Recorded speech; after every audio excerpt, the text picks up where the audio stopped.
नमस्कार, आप देख रहे हैं पुलिस वाला वेब न्यूज और मैं हूं आपके साथ हर्षिता मिश्रा। जनपद पंचायत शाहपुरा में एक बार फिर जनपद अध्यक्ष प्रियंका आर्मो के खिलाफ आवाजें बुलंद होने लगी हैं।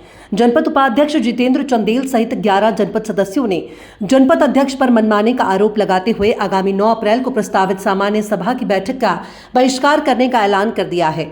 जनपद उपाध्यक्ष और अन्य सदस्यों ने मुख्य कार्यपालन अधिकारी को ज्ञापन सौंपते हुए कहा कि बीपीडीपी के लिए पूर्व में 29 मार्च 2025 को आयोजित बैठक में विधिवत रूप से 15 सदस्यों की उपस्थिति में कार्य योजना पारित कर दी गई थी। इसके बावजूद मुख्य कार्यपालन अधिकारी कार्यालय द्वारा 2 अप्रैल को एक नया सूचना पत्र जारी कर 9 अप्रैल को दोबारा वही एजेंडा लेकर बैठक बुलाना पंचायती राज अधिनियम 1993 की धारा 45 का उल्लंघन है। ज्ञापन में यह भी उल्लेख किया गया है कि बैठक दोबारा बुलाने की मंशा जनपद अध्यक्ष के निजी हितों में से जुड़ी हुई है।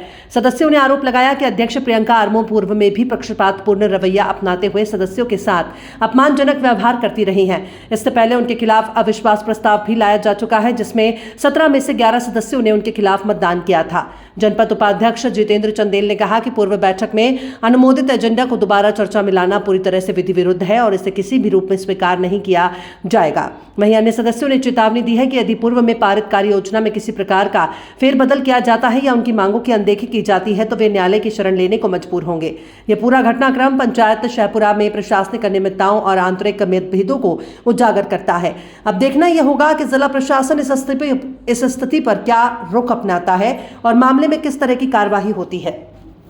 एक समान सभा की बैठक हुई थी जिसमें सामान्य अध्यक्ष जी के द्वारा जो है सूचना पत्रक 21/3/2025 को जारी की गई थी। उसमें बीपीडीपी का अनुमोदन का एजेंडा था और 29/3/2025 को समान सभा की बैठक हुई। उसमें माननीय विधायक जी के सहित हमारे 15 जनपद सदस्य 17 में से 15 जनपद सदस्य उपस्थित थे।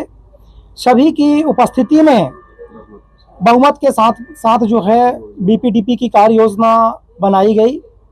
इसके बाद जब अब हमने देखा कि 2/4/2025 को पुनः समान सभा की बैठक की सूचना पत्रक डाली गई है, जिसमें पुनः बीपीडीपी का प्रस्ताव का अनुमोदन लिया जाना उसमें प्रस्ताव पत्रक पे दिया हुआ एजेंडा के रूप में।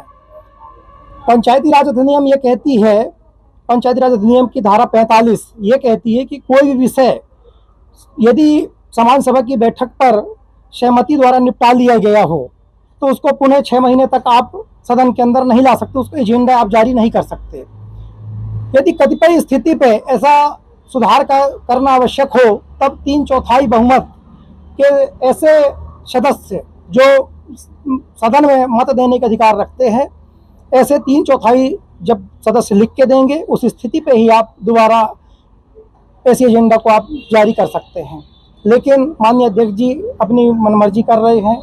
पंचायती राज अधिनियम की सीधे धज्जियां उड़ाई जा रही है और इससे हम सभी जो है जनपद सदस्य 11 जो अभी यहाँ पर उपस्थित हैं सब अपने आप को अपमानित महसूस कर रहे हैं और ऐसी बैठक का हम बहिष्कार करेंगे। और अभी हमने सीओ साहब को इसके लिए ज्ञापन दिया है, माननीय कलेक्टर महोदय को भी देंगे, जिला पंचायत सीओ को भी देंगे। और यदि हमारी मांगों पर गंभीरतापूर्वक विचार नहीं किया जाता और पंचायती राज अधिनियम के विहित प्रावधानों के अनुरूप कार्य नहीं किया जाता तो हम माननीय न्यायालय का शरण लेने के लिए बाध्य होंगे।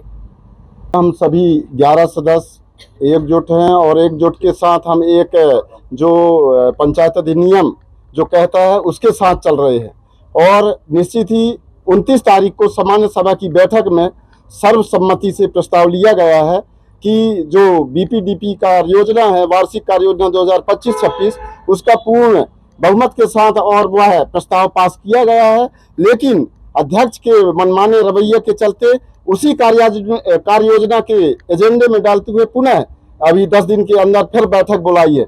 निश्चित ही यह उनके निजी स्वार्थ का मामला हो सकता है और मैं कहता हूँ सदन में कोई भी प्रस्ताव हो, अगर बहुमत के साथ ही वह प्रस्ताव लाया जाता है और पास किया जाता है। हमारे जनपद में अगर आधे से अधिक सदस्यों की किसी चीज में सहमति है तो वह प्रस्ताव लाया जाएगा, ऐसा ये प्रावधान ही है पंचायती अधिनियम में। उसी के चलते अब आज हम सब एकजुट हैं और निश्चित ही जो परसों जो बैठक है जो 9 तारीख को उसका हम सब सदस्य बहिष्कार करते हैं, नियम के विरुद्ध है।